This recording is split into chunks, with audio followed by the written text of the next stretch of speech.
बुलढाणा जिल्ह्यातील लोणार सरोवरामुळे जगाच्या नकाशावर आलेलं लोणार शहर। जगभरातून लोणार सरोवराचा अभ्यास आणि पर्यटनासाठी पर्यटक लोणार सरोवराला भेट देत असतात। मात्र लोणार शहरात सध्या सुविधांचा अभाव जाणवतोय। लोणार नगर परिषद निवडणुकीच्या प्रचारात सभेमध्ये रस्ते पाण्याचा प्रश्न गाजतोय। तर लोणार शहरातील सुविधांबाबत स्थानिकांना काय वाटतं आम्ही जाणून घेतलं, पाहूया। कारण आगामी काळात आता निवडणुका आहेत, नवीन प्रशासन सुद्धा येणार आहेत।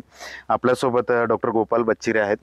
काय म्हणाल, तुमच्या शहरात नगर परिषद प्रशासन कसं काम करतंय? गत 20 वर्षापासून नगर परिषद प्रशासन काय काम करते हाच सगळ्यात मोठा प्रश्न आहे। साधी नगरपालिका पिण्यासाठी पाणी देऊ शकत नाही स्वच्छ। महिना 2 महिन्यातून एक वेळा नळ येतात आणि तेही दुर्गंधीयुक्त पिवळं पाणी, ज्याला फेस येतो, म्हणजे डॅम मधून टाकीत आणि टाकीतून घरात। किती दिवसात नळ येतात?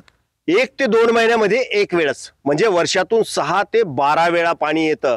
वर्षभराचा टॅक्स वसूलला जातो लोकांकडून आणि लोणारची नगरपालिका टॅक्स वसुलीच्या बाबतीत 1 नंबर आहे। लोणार नगरपालिकेला विकास करण्यासाठी शासनाचा अनेक वेळा निधी आला। आता 33 कोटीचा निधी पाण्यासाठी आलेला आहे, परंतु इथे विकास हा फक्त नगरपालिका आणि नगरपालिकेमध्ये अधिकारी यांचाच झालेला आहे, नगरपालिकेचा झाला नाही। आज जर लोणारमध्ये तुम्ही जाल ना तर चालता येणार नाही असे रस्ते झालेले आहेत। 2 महिन्यातून एकच वेळेस पाणी येतं आणि अस्वच्छ असतं, गढूळ असतं, घाण असतं, कधी कधी किडे पण असतात। कसं प्यायचं? सर्वसामान्यांनी जीवन कसं जगायचं? नगरपालिका याच्याकडे एवढं दुर्लक्ष करते की त्यांना सर्वसामान्यांची काही गरज नाहीये। फक्त निधी आलेला त्यांच्या खिशात आणि अधिकारी लोकांच्या खिशात जातो। बाकी रोज डेली लोक शेतावर जातात, काम करतात, त्यांनी कसं जगायचं?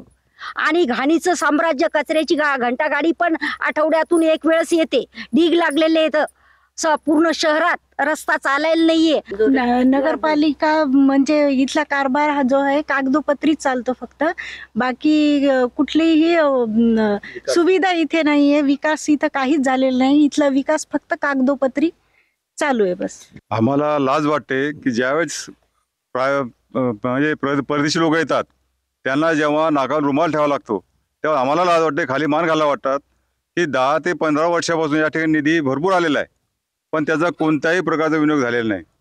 जे तुम्ही रस्ता पाहिला, जर बस स्टँड ते धाड चौक त्या धारीकडे जाणार इतका घाणेरडा रस्ता आहे आणि तो मेन रस्ता आहे। स्वच्छतेची काय अवस्था आहे तुमच्या शहरात? स्वच्छतेची अवस्था एकदम भयानक आहे। जागोजागी कचरा जमा झालेला आहे, नाला तुडुंब भरलेला आहे। जे गरीब लोक आहेत त्यांच्या दवाखान्यात पूर्ण पॅक होत आहेत। त्यांना आरोग्य बिलकुल व्यवस्था एकदम ढासळलेली आहे। की माझं वय आहे 30 वर्ष। आता नुकतंच मला ज्यावेळेस राजकारण आहे, समाजकारण किंवा ज्यावेळेस प्रत्येक वेळेस लोकप्रतिनिधी हा निवडून येतो प्रत्येक वर्षी, हा कोणत्याही प्रकारचं काम करण्यासाठी निवडून येतच नाही। हा फक्त स्वतःचं घर आणि स्वतःची प्रगती करण्यासाठी येत आहे। आणि लोणार सरोवराबद्दल बोलायचं म्हटलं तर विषय असा आहे, ज्यावेळेस आपल्याकडं पर्यटक येतात तर थोडा वेळ विचार करतात, ते एवढं सुंदर एवढं नॅचरल असल्यामुळे इथं प्रगती का नाही झाली। यावेळेस याला जबाबदार फक्त इथले लोकप्रतिनिधी आणि भक्त प्रशासन आहे। इथली प्रत्येक लोकांची विचारसरणी अशी झालेली आहे की माझ्यापेक्षा हा मोठा आहे तर याला मी दबून राहणार, त्याला मी दबून राहणार, पण बाकी काहीच नाही। रस्ते असू देत, पाणी असू देत, दिवाबत्ती असू देत किंवा बेसिक असलेली कचऱ्याची समस्या, नगर परिषदेच्या इमारती समोरच जर इतका मोठा कचरा असेल तर शहर कसं असेल याचा अंदाज तुम्ही बांधू शकतात। आणि गावातील नागरिक या सर्व समस्यांना आता कंटाळलेले आहेत। कॅमेरामन शांतारामसह doctor Sanjay Mahajan, ABP Majha, Lonar, Buldhana. ABP माझा, उघडा डोळे बघा नीट।